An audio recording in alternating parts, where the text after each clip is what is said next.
Hello, Barmy Badger Army. Welcome to today's show. A lot of you have been asking me to do more wrestling videos, so here's how I would have booked Cena's retirement tour. Now, a lot of people are a bit ummy and ahry about the way things went with Gunther. Now, come on, guys. You know it's a tradition that a wrestler always retires on their back to lead to the next generation.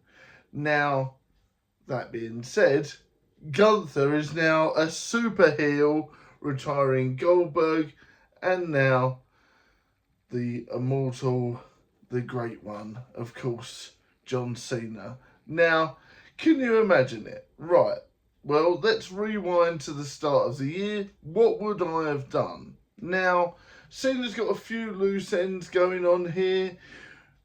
Notably, the NWO theme. Now, Cena, for me, at the start of the year, could have reformed and recreated the NWO with Rock and Travis Scott and a few other people. Now, that would have led into a few more months. That would have been a really exciting heel turn. That would have meant NWO merch. That would have meant Cena merch. That would have meant Rock merch, Travis Scott merch, and several other people. You know, you could have perhaps put Rhea Ripley in there as well in the mix. For me, that would have been a great way to push forward into the year. And then, obviously, Travis Scott disappears. Naturally, that could happen anyway.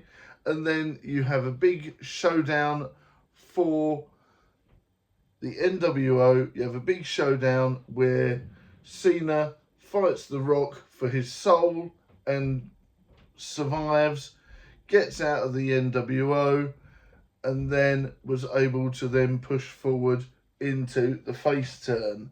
Now, for me, that would have been a really good way to start things off, not only for merch side of things, but it would have been, of course, the Bray Wyatt thing where he foretold Cena becoming in the NWO and becoming that sort of Hollywood Hogan style character that he was in a way anyway. So it would have been a great embodiment of that idea, and that would have got rid of that loose end. For me, obviously, having the Cena versus CM Punk part would have been fantastic. That would have been next. You would have had, of course, for me, if possible, lots more legends involved, popping in and out. You know, I don't think they tried hard enough. They should have got some of the AEW guys to come in and sort of be part of it. Some of the earlier guys as well. For goodness sake, why wasn't Angle part of it more? You'd have had an Angle, of course, for a couple of months, the CM Punk part, and I would have definitely had the Battle Royale to finish it up. But for me, I would have had someone that was a bit more of a legend, so to take over. Like I was saying, if you could have done surprises and legends in that tournament, it would have been a lot more interesting. Yes, there was 2 surprises, but for me, there should have been a lot more than 2 surprises in a big tournament that went on for at least a month, right? The last time is now tournament went on for at least a month, I'm sure.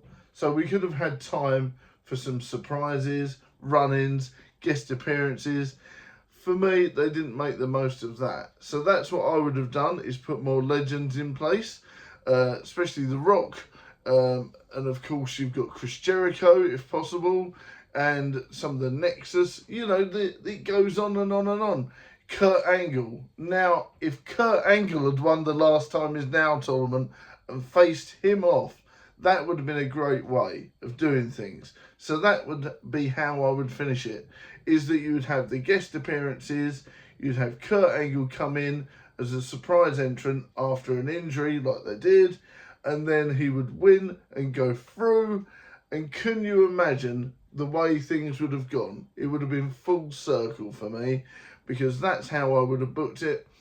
Kurt Angle and John Cena were, you know, there at the beginning, and then at the end, it would have been great to have them fight at the very end. Why they didn't do that, I don't know, but it would have been a better send-off for Angle, because the match with Baron Corbin was terrible as his retirement, so that would have been Angle's true retirement match, and then it would have been Cena's true retirement match. Why did they think of that? Because the Baron Corbin match with Angle was terrible. It really was. So that would be how I would have spent the retirement year. A few things the same, but I would have had an NWO angle to include the heel turn. At least it would have made more sense, and it would have harked back to a previous storyline, and that would have completed that. And of course you could have had Uncle Howdy come in and all that sort of stuff. It would have been great. Why they didn't do that, I don't know. But yeah, and then I would have had the similar bits, more legends appearing, and of course at the end, definitely Angle versus Cena to incorporate the whole thing. And I wish they'd done that. Let me know your thoughts in the comments, and let's chat and see how you would have planned Cena's retirement year. Let's go! Let's go, Cena! Let's go, Triple H. So let me know your thoughts in the comments, how you would have booked the year, and I'll see you in the comments, guys. Bye for now.